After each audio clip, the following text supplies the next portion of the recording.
What do we need to do to make this happen? You know, if they turned around and went, no, they sound like an uneducated moron, because that's not the answer to the question I asked. I also discovered very early on that if you do get a no, there's only two reasons you got the no.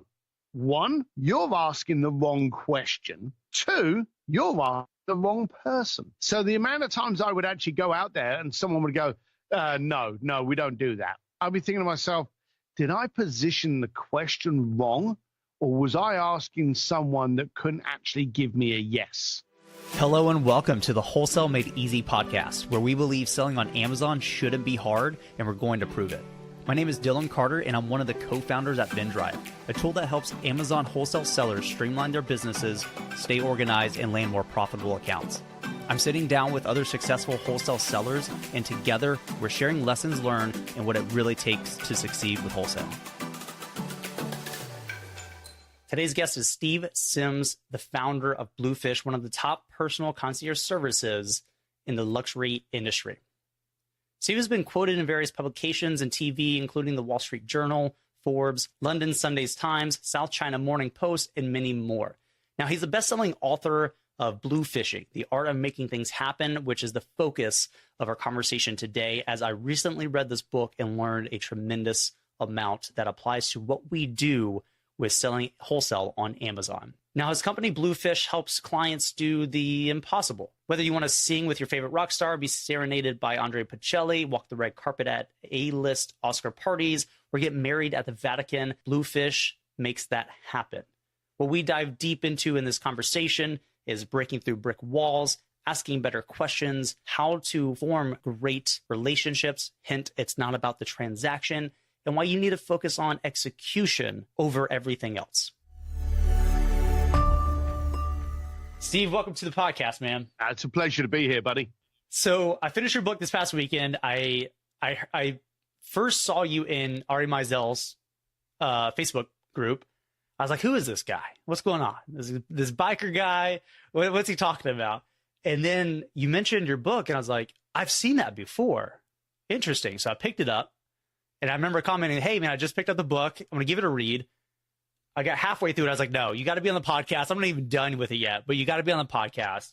I finish it. The book's called Bluefishing. Dude, your story's insane. Like, it's so cool.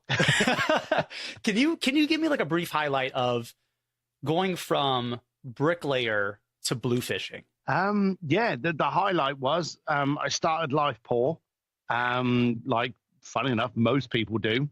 And from there, I realized that you are the combination of the 5 people you hang around with. So I needed a reason to get more affluent people to hang around with me. So by default, I would become rich. So I try to find a way that I would have rich people talking to me.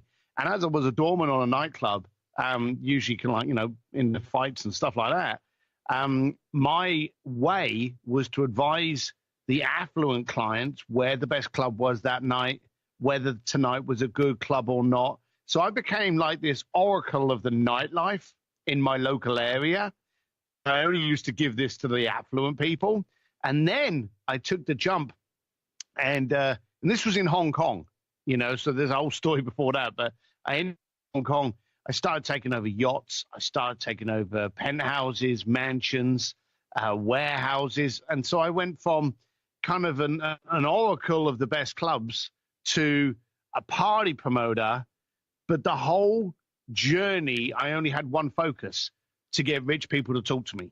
So, hey, if that had been into floral design, I'd have started doing floral design. So whatever it was, I needed an avenue, and that's how it grew. And it went from people coming to my clubs to, hey, I'm going to Monaco. Do you know anyone in Monaco? And I'd be like, yeah, sure I do. And of course I didn't. But then I'd start to, connect with people and make things happen. And then they'd be like, oh, I need a hotel. I can hook you up. And I'd contact the manager of a hotel and say, look, you've got some great clients. And I was very hands-on. I never used any technology. I never used any GDS systems or MLS systems to do any kind of bookings. I would phone the person. I would go, hey, I need to tell you about the person I'm going to be sending your way, because you need to look after them. because they're fantastic, but they're also fantastic to me. And you need to be nice to me because I know other fantastic people. Yeah. So I was very much hands-on about communication. And it grew. It grew from literally being a whiskey drinking biker in Britain, poor as arse, to a whiskey drinking biker in LA, not so poor. That's great. I love that. And you went over a few things, but once you read the book, there's like a handful of things that you just said that are paramount, right? It's focusing on the execution. It's being raw. You talk a lot about that in the book of, listen, don't make it perfect. Don't make it this beautiful, pretty thing. Like rip out a piece of paper and write a handwritten note with Sharpie and send it to them, right? It's like that rawness, that execution. And you mentioned it too. Like, oh, do you know anybody in Monaco? Like, yeah, sure, I'll take care of you. No idea, but I'll figure it out. I love that. But that's how business works. Yeah, it was our mutual friend, Ari Meisel. As ugly as he is, he's very intelligent. And I remember once him turning around to me. And it's funny that you can do something and then you meet someone who sums up what you do in just a couple of lines. And you go, yeah, that's what I've been doing for years. I remember Ari said to me, he said, the thing about me is I get going, then I get good. And it made me realize, I don't know. In fact, to elaborate on the Monaco thing, this was in the mid-90s, no smartphones, no internet. I went back to my apartment and asked my friend that was actually staying with me, he wasn't really much of a friend, but my roommate, where the fuck Monaco is? And I had told this guy I'd get it. I didn't even know where it was. And he was like, well, it's this little principality at the bottom of France. I was like, oh, Christ, how do I get to know anyone there? So it's funny. I do exactly as Ari says. I'll start something, fall over, scrape my knee, cut myself, make mistakes, and grow from that. And it's only gone wrong when you stop doing it. So, just keep going and keep pushing through. The rest of those things are pure education on how not to do it. No, that's fantastic. And you have to have that education side too, right? Like of the experience of the education. And you talk a lot about breaking through brick walls in the book too, which I found fascinating because it's not saying like, can I do that? It's more so focusing on like how, like, who do I need to know? What do I need to do? How do I figure this out? How do I connect the dots to make whatever it is possible? I mean, you got me asking some crazy questions to myself while reading the book and be like, man, I need to ask some crazier questions and try some crazier stunts because it's possible. And you give some examples because bluefishing, and you said this in the book too, that you didn't really have a name for it, but you're like, it's high level consulting or not consulting, concierge. And so you guys do some crazy cool stuff like playing on stage with Journey, if I'm not mistaken, which is absolutely fascinating. So you guys help people do some interesting things in an interesting way. Can you elaborate on that just a bit? Yeah, we're basically the Make-A-Wish Foundation for people with big checkbooks. So people come to us when they have a dream, a hope, a bucket list, a wish. Now, they could have been watching a movie on TV and suddenly seen the yacht as featured in James Bond, or they could have seen an elaborate event on like an entertainment program at night. And they're like, well, hang on a minute. How come I can't get into Elton John's Oscar party? Or how come I can't go backstage and meet out? And you always see these people that kind of do these things and they're famous. And you go, well, hang on, how come I can't do it? That's multiplied when these people own enough money to, buy a country. And they're like stood there going, well, hang on a minute. He's bloody walking the red carpet at the Grammys, or he's doing this. And the guy's going to be nobody in a couple of years' time. How come I can't do it? So they contact me. I've sent people down to the Titanic, sent them up to the space station, got them on stage with their favorite rock bands, loads of different rock bands. You mentioned one of them being Journey. Got a drum lesson by Guns N' Roses. Got a guitar lesson by ZZ Top. Shut down an entire museum in Florence. Set up a table of 6 at the feet of Michelangelo's David. And while the clients are eating pasta in the most amazing location in Italy, I had Andrea Bocelli come in and serenade them. So I'm the guy that makes it happen because, as you openly said, we are pre-programmed to actually not dream that big. You know, there's all these things where people go, oh, dream big and dream on them. You don't do it. And there's a little test if you want to play to yourself. Go out to your mate and go, if you could do anything, what would it be? And you just set the scene that if you could do anything, what would it be? And they will say something like, oh, I'd love to play piano with Elton John. And then what they will do, without you saying any more, they will start a 60-second process of telling you why that can't be done. They'll go, oh, I'd love to play piano with Elton John, but I don't know Elton John. I can't even play the bloody piano. I got no money. Why would he talk to me? They will start with the negatives. And the funny thing that I've always found is people will spend more time telling you why it can't be done rather than focusing on the one reason it should. Now, I'm an ignorant, blunt instrument. It's never really changed. And the amount of times I've gone forward and gone, hey, I need you to shut down the museum on Wednesday night. What needs to happen in order for that to be done? You know, and get them into a communication, get them into a conversation. Now, sure, it's got easier over the years because I have some very powerful people that can introduce me. But I started the process doing exactly that. You know, what's it going to take for me to get this yacht next Tuesday? I wouldn't ask them, can I? I wouldn't ask them a yes or no question. I would ask them, what do I need to do to get this yacht next Tuesday? Hey, you've got a private party at the Grammys. You know, my clients are coming along. Do I get them in at 7 o'clock or do I bring them over at 10? I wouldn't ask, can I get in? I would ask them, what time should I show up? And so that's how I started communicating from a very early age. And things would happen. People would go, 10 o'clock. To get the yacht, we need to do this. Fine. Then we know what we need to do, you know? So I started that from a very early age and never really changed.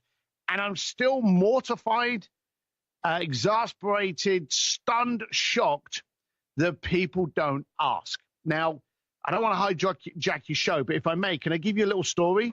Yes, please, because I know you've got some amazing stories. The Michelangelo one, too, by the way. I remember reading that one. It's a bit about that. It's a little bit about so good. that. Yeah, it's so good. So I had a client of mine wanted to have, and I'll give you the brief, but then I'll give you the stuff where it's impact for your listeners. I had a client, very powerful man, asked me that he wanted to go to an exclusive restaurant in Florence. First lesson, never, ever give your client what they asked you for. Okay? If you do that, Amazon's going to put you out of business next Tuesday. Always give them more. Always exceed what they asked, and don't give them what they asked for, give them what they need.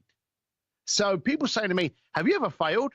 No, because I've never given anyone what they asked for. You know, if someone wants X, I'm going to go for ABC. If I don't get ABC and I only get A and B, I've still gone way past what the original request was. So my client asked for an exclusive restaurant in Florence. I could have found the best restaurant and I could have got him a seat at it, and that would have just given him what he asked for. But instead, I wanted to give him something that could never be replicated by anyone, anywhere else. So Florence, most famous place in Florence that anyone in the planet would know was Michelangelo's David. Now, that's housed in the Accademia Museum in Florence. I spoke to them. I got them to shut it down.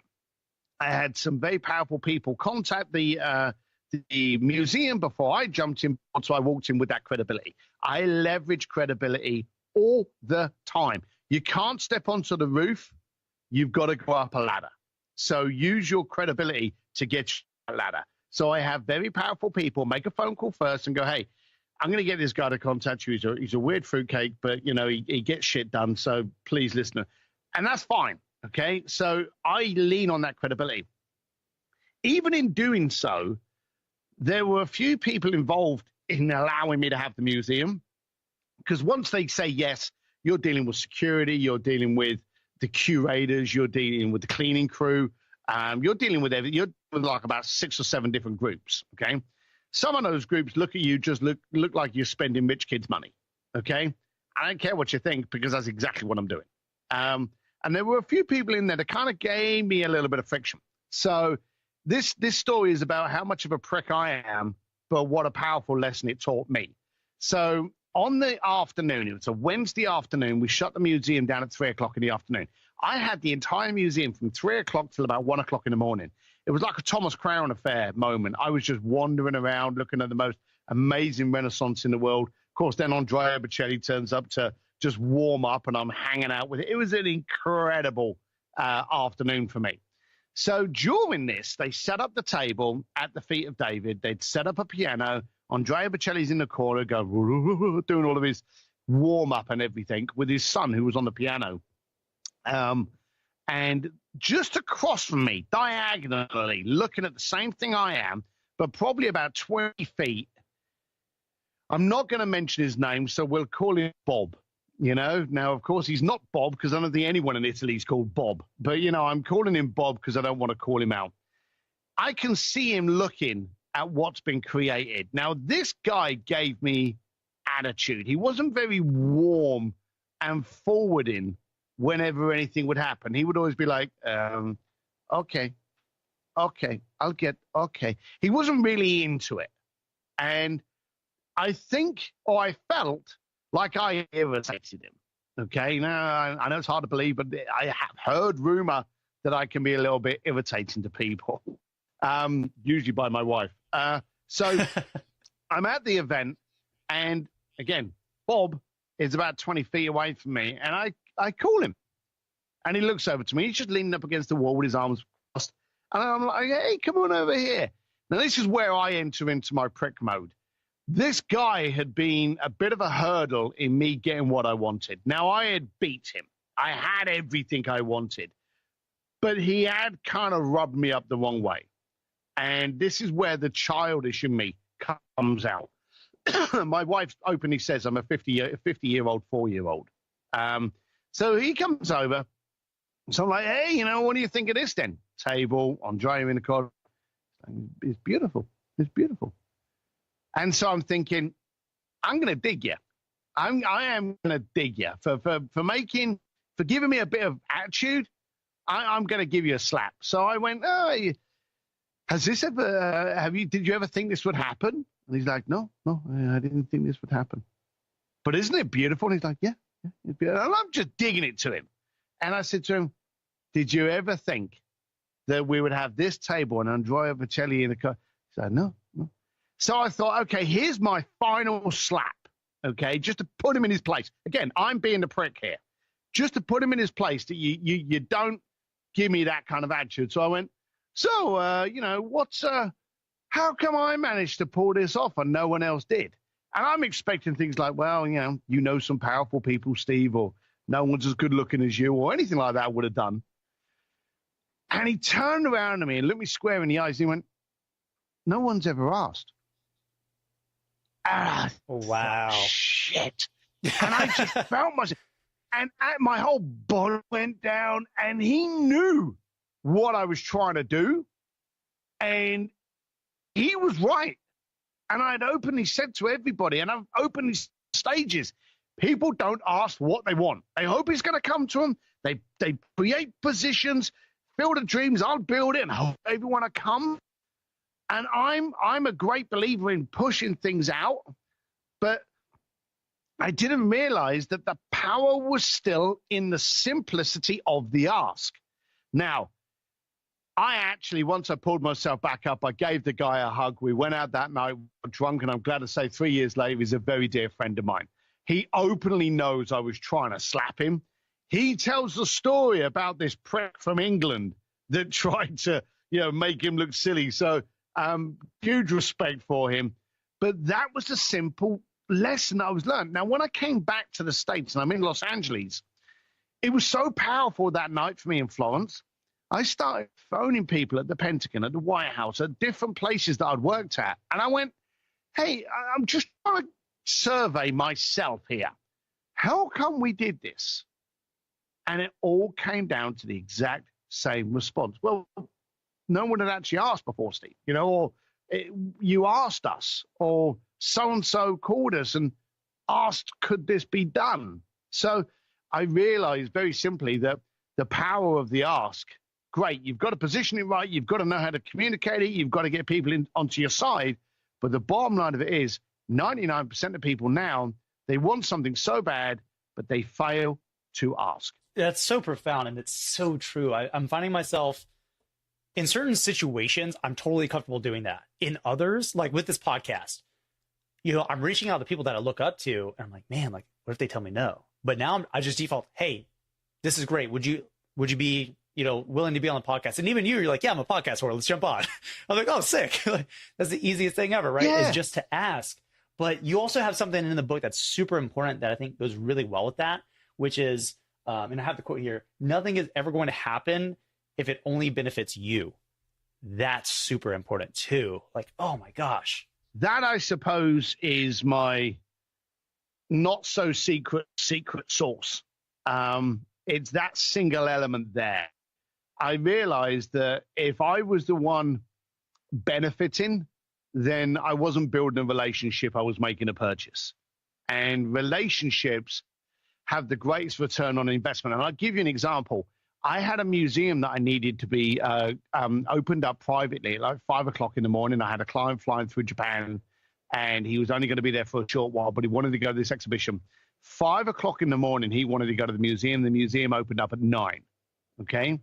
Now, I had never heard of this museum before. The museum assured she had never heard of me before, but they had heard of the Academia in Florence. So guess who called the Japanese museum?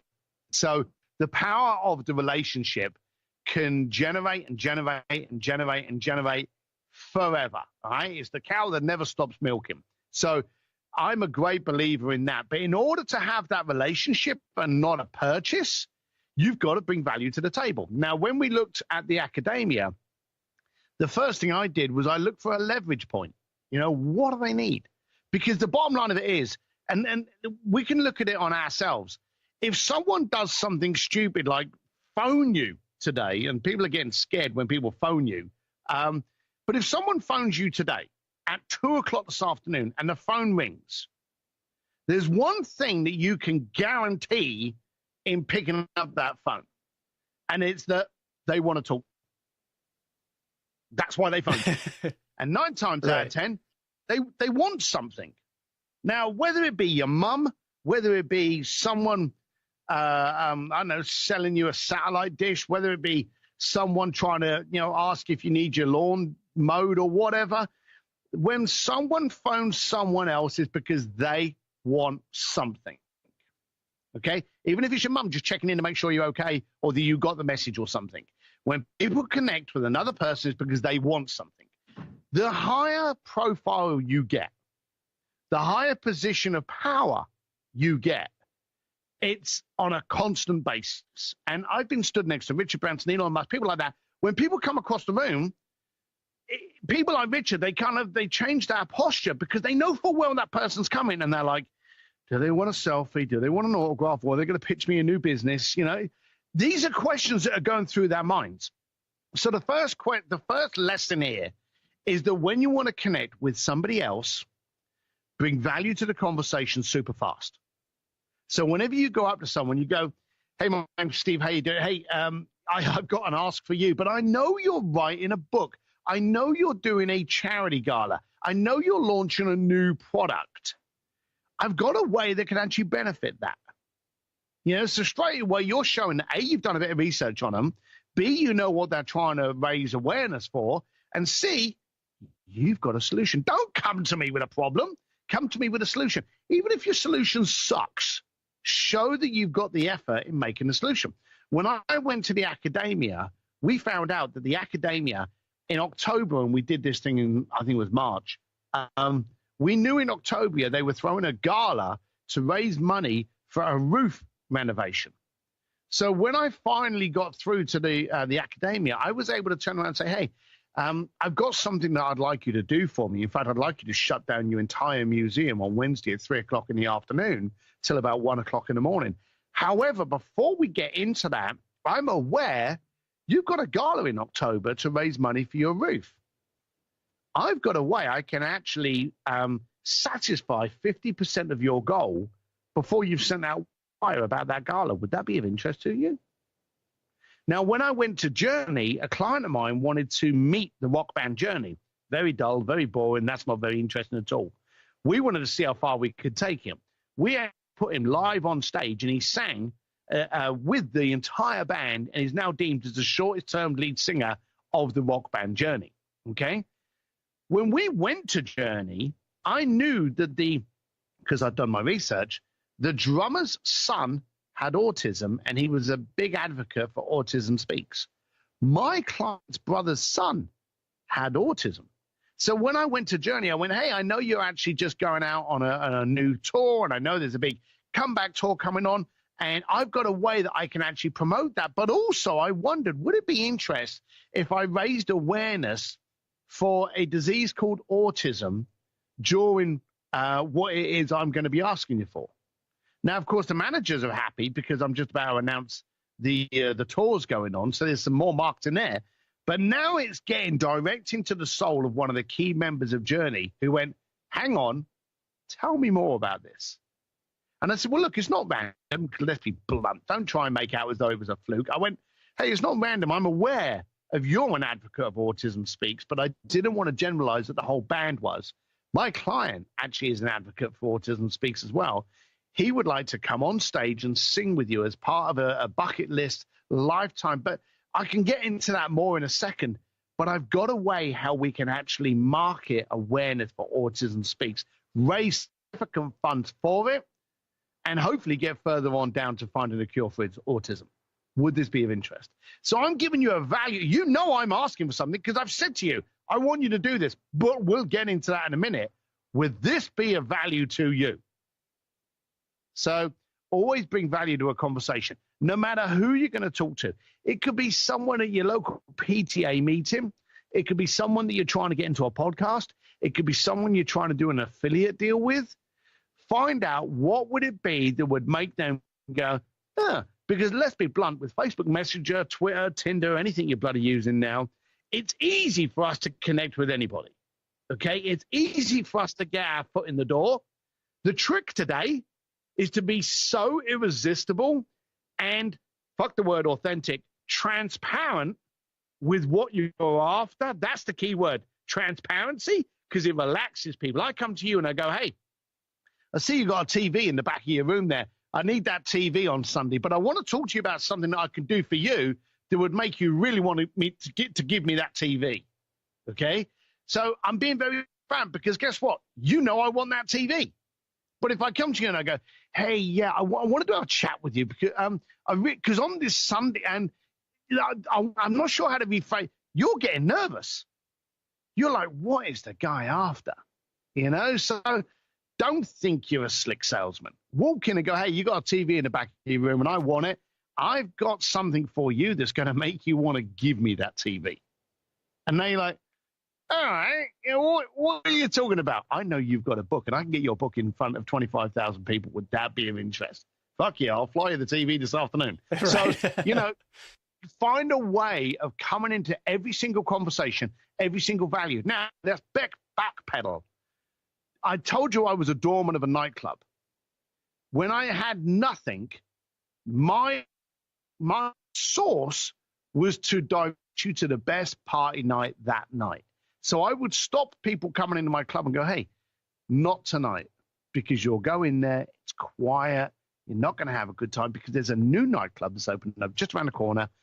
Speak to Colin, tell him Sim sent you, he'll let you in and look after you for that night.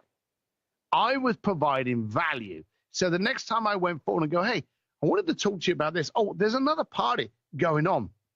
It's $1,000 per person, but it's right up your field. I've already established credibility. I've already established value for you.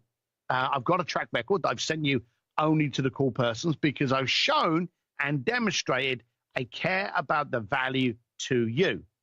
And if you do that, the value reciprocates. Today's episode is brought to you by GoAura.com, our AI-based repricing tool. If you're ready to take your sales to the next level, repricing is the way to go.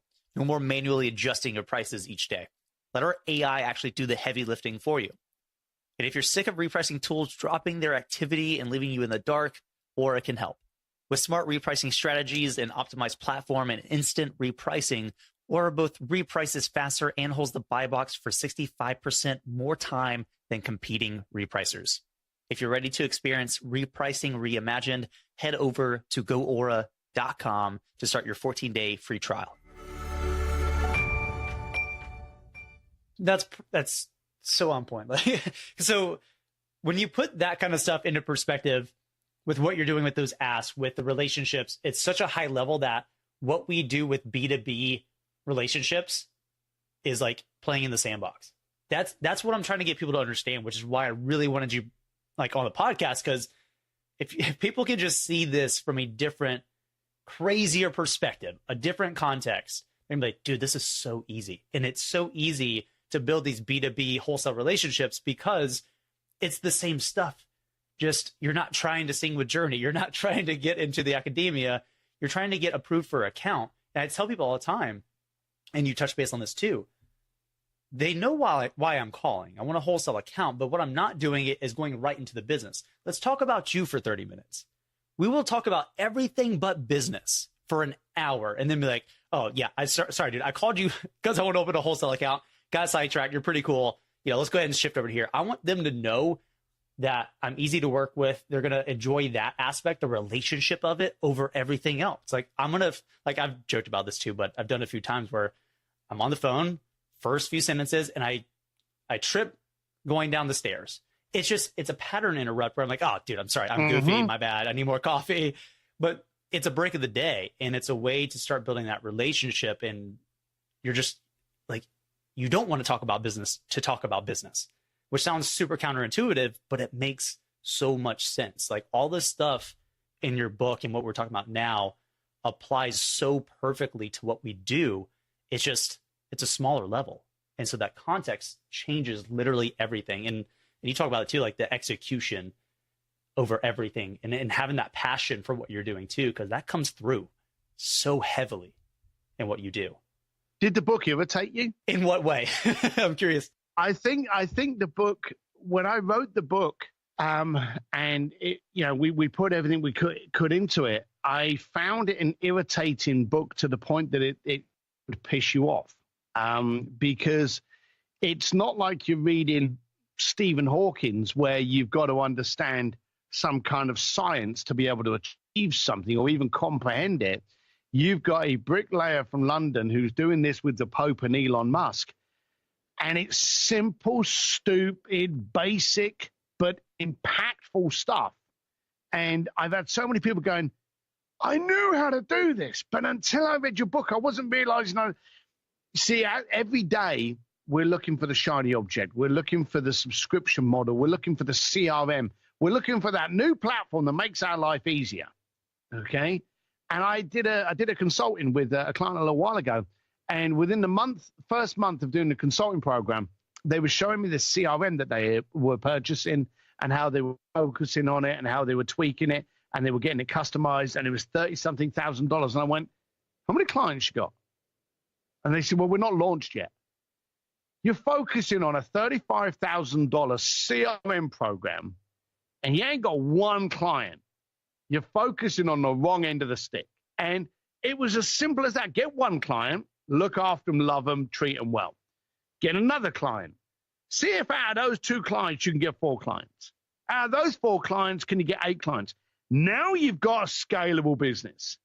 Now worry about the CRM. Now worry about the flow. Worry about the chart. Worry about the onboarding process.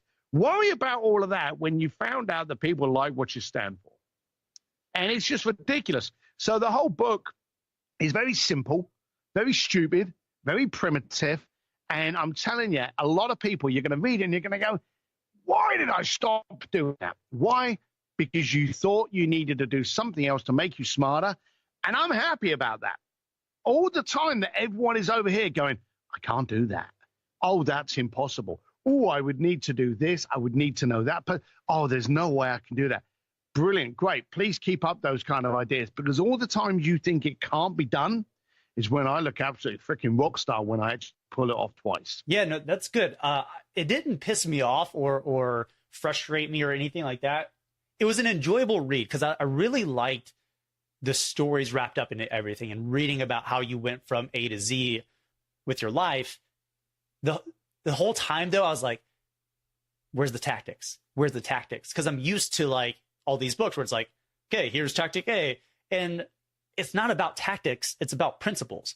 And the simplicity of it and what you're able to accomplish with simplicity kind of proves the model in my mind.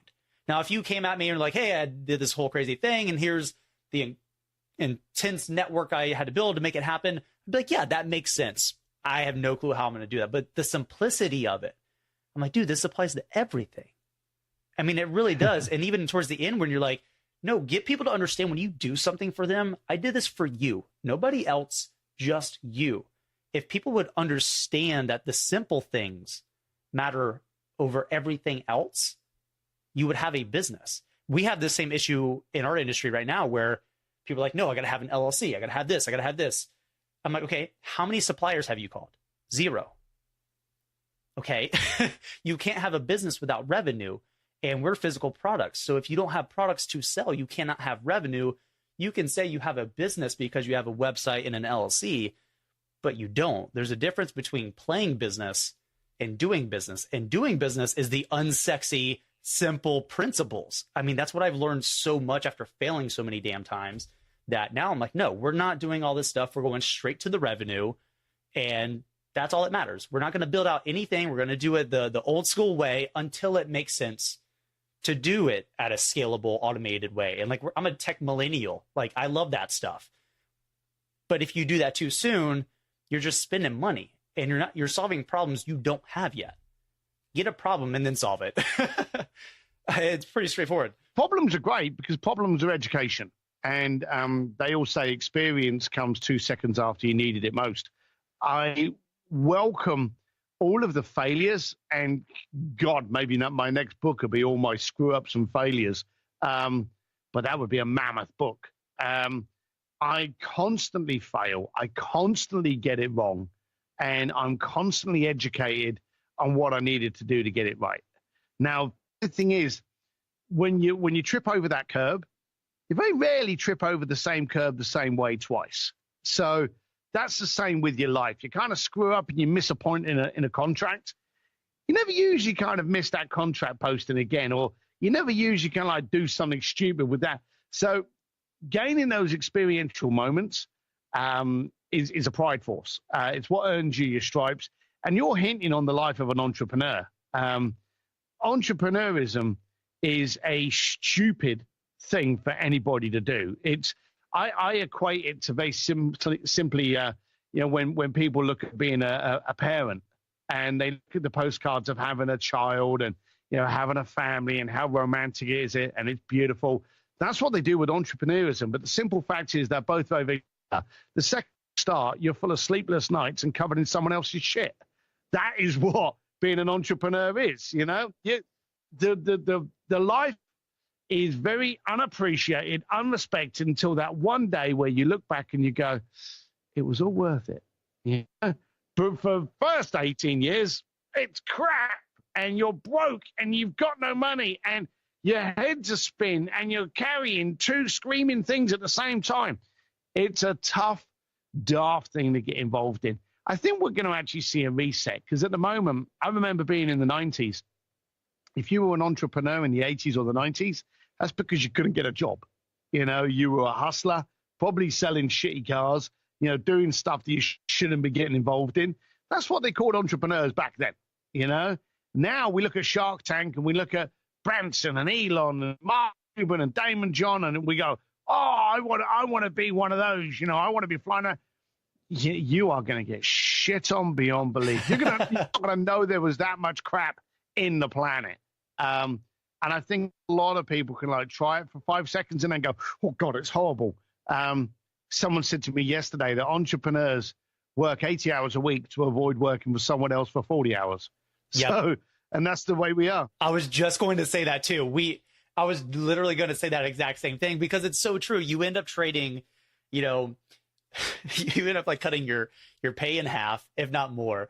You work double, if not triple the hours. You don't sleep. You develop these mental issues that you're like, yeah, I don't know. I apparently have depression now. I don't know how that plays out.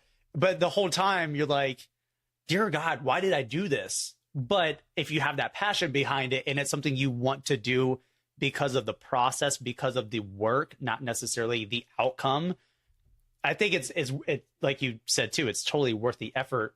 At a certain point, you look back, you're like, yeah, I'm glad I went through all that. But if you don't like that hard work, if you don't like that struggle and that sacrifice, you got to pay tuition. You got to pay the sacrifice. And I mean, we're paying it right now. That's totally fine. I love that. I'm like, no, let's go. Let's dig deeper. Like, let's make it harder. I don't care. Like, that's the part of it. I expect it. But yeah, I agree. I think we're going to see a reset too, where it's going to be less sexy because people aren't going to get funded for sexy. It's not sexy ideas. Now. It just looks like it is. We all see Dan Bazarian and we think, hey, we've all got private aircrafts with like 30 million topless women walking around. Right. I'm in my garage and there's no topless women here and I don't have a jet. So and if I did have topless women, I think my wife would moan. But yeah. She might be a little upset. She may be a little bit peeved, wondering why there's topless women in my garage. Yeah, it's so interesting. It's we're a bit masochistic, that's for sure. But at the same time, like, it enables you to do cool stuff.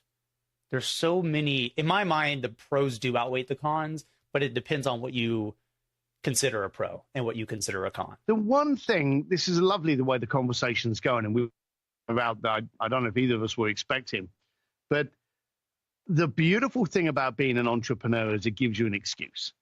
And that's what I noticed.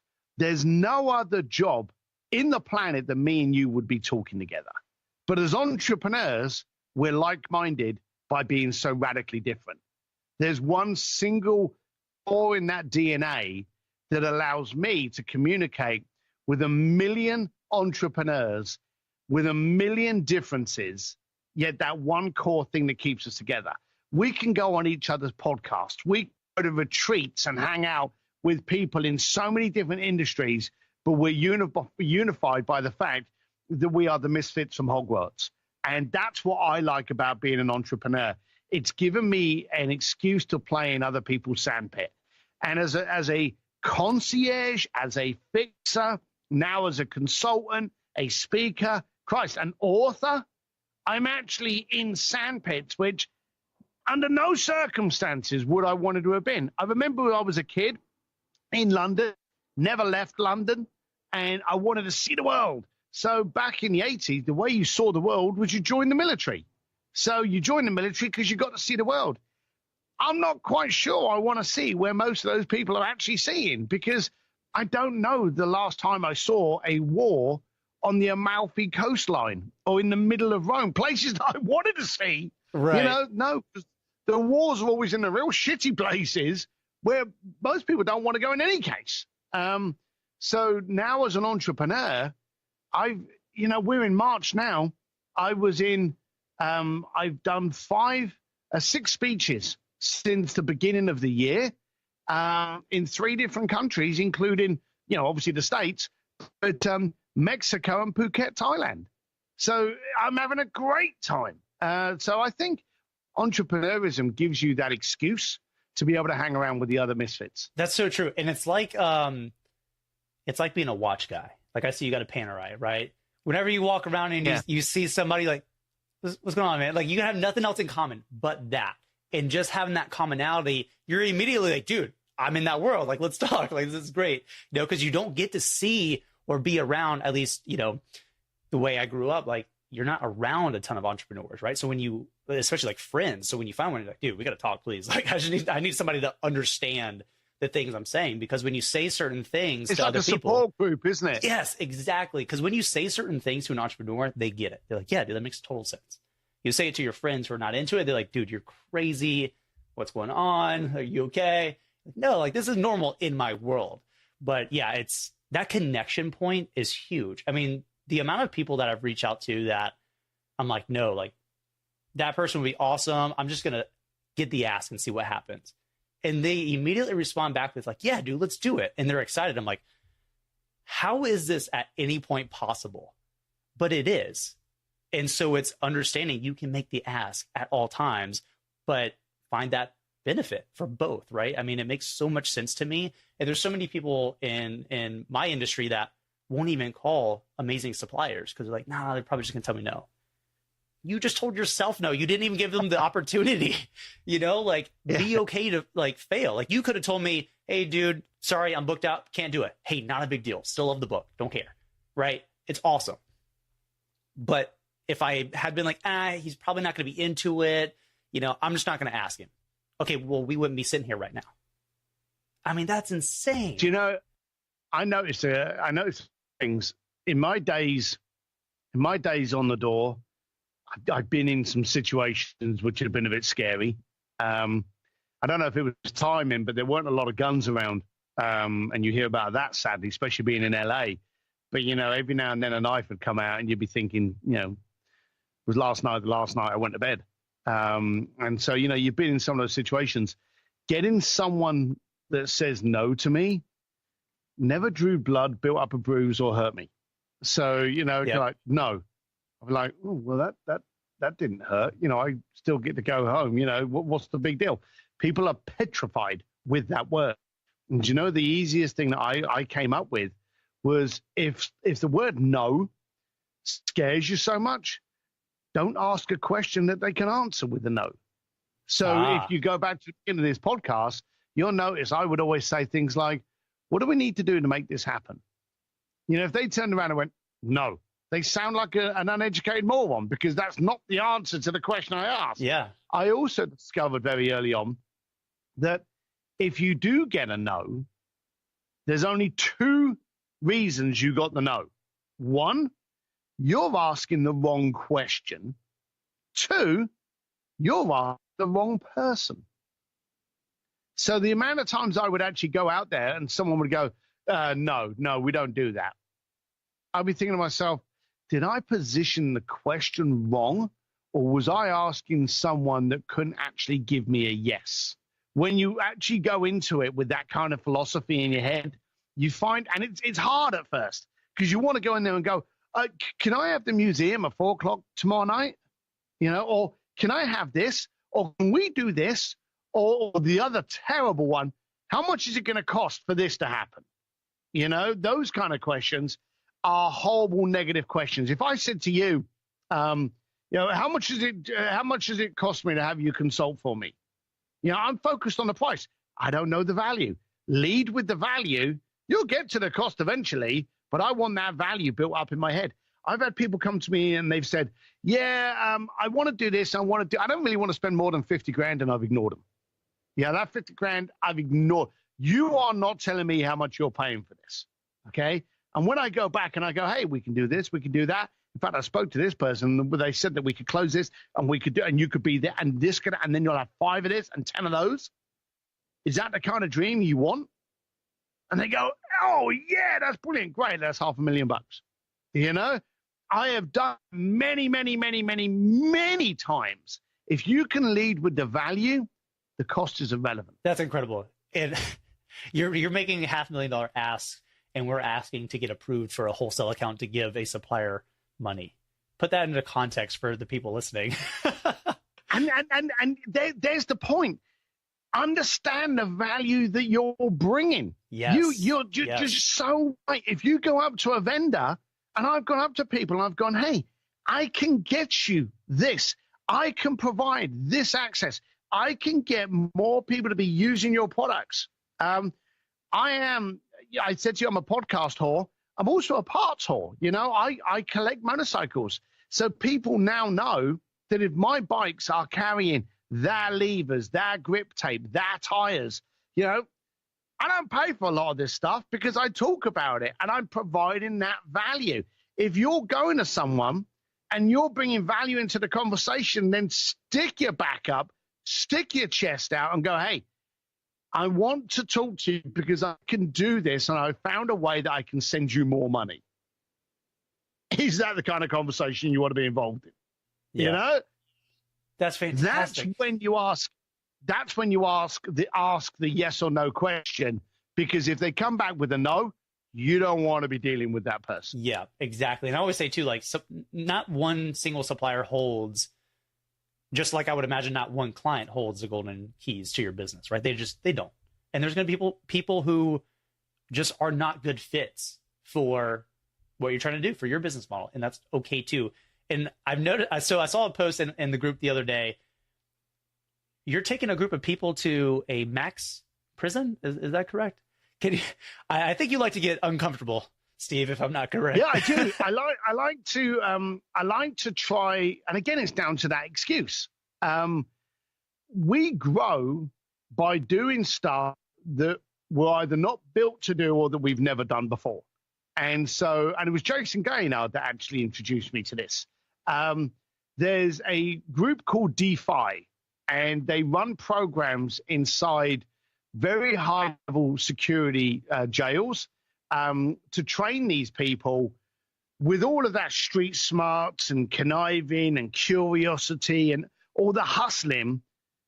That's what an entrepreneur is. So you imagine taking all of that energy and putting it into something that's legal. You've got someone that's lethal at business. So they train them, and they call them EITs, entrepreneurs in training. So when you join the program, you're referred to as an EIT, not as a felon, not as an inmate, as an EIT. So what we do is we go in. I've been in there like about 4 times now. We go to a level 4 maximum security jail. Now, these are people that are repeat offenders, okay? And they've had enough. And they don't want what they've done to define them. They want to learn from it. They want to be refined. So we go in there and we motivate, we talk to them, we talk about business, we talk about business ideas, how to develop a business plan, and we communicate with them. Now, we're talking to people that have done things wrong. And in a lot of times, people have got hurt from this. But the thing about entrepreneurs is because we flail around a lot until we find out what we're really good at, sometimes we've stepped into those gray zones. And you only needed to have stepped in that gray zone a little bit further to potentially even be sitting in the room that we're going into.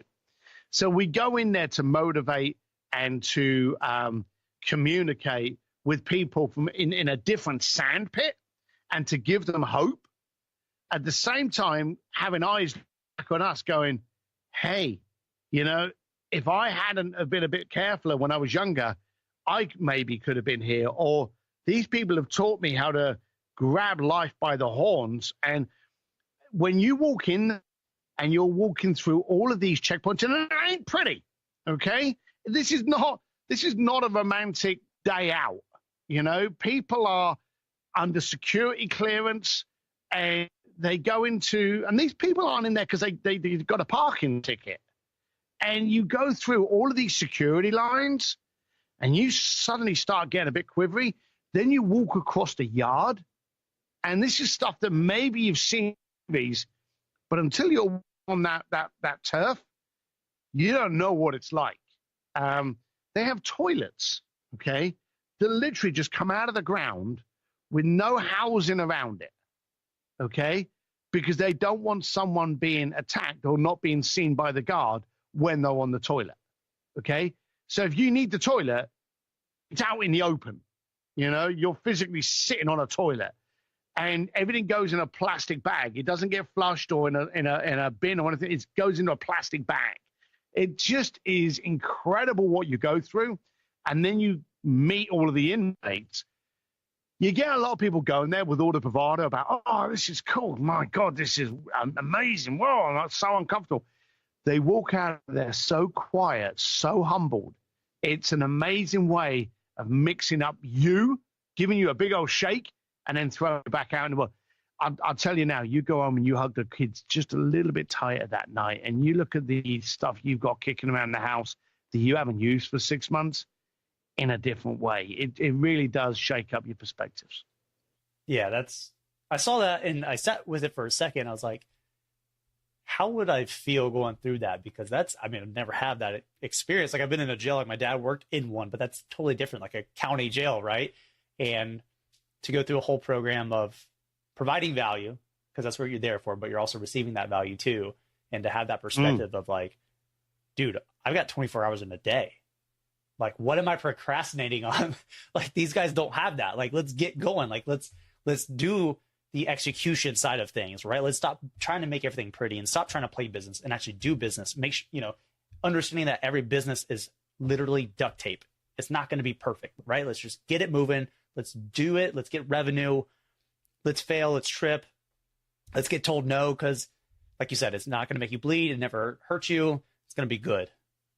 That's incredible. Yep. Steve, man, I want to be respectful of your time. I could talk to you for hours, dude.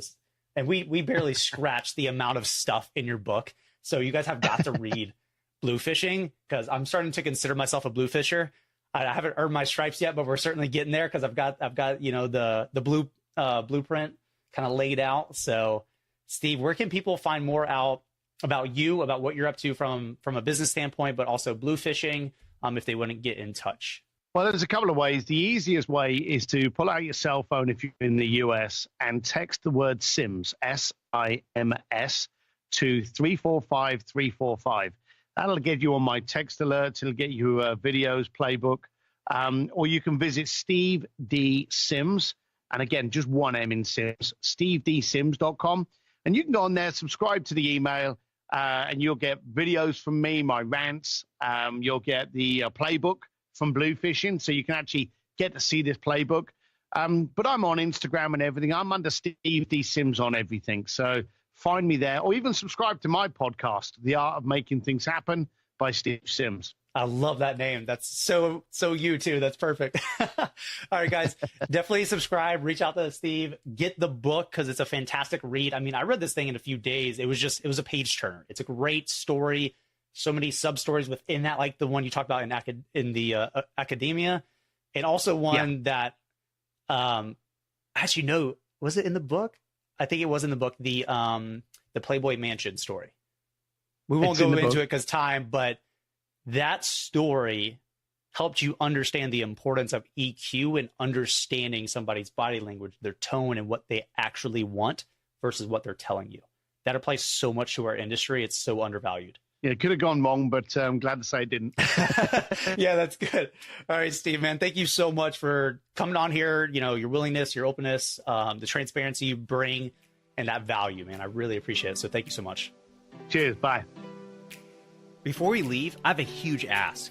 If you enjoyed this podcast and you got value from it, leave us a 5-star review on iTunes. The way we're able to have more impact on more sellers is by getting in front of them.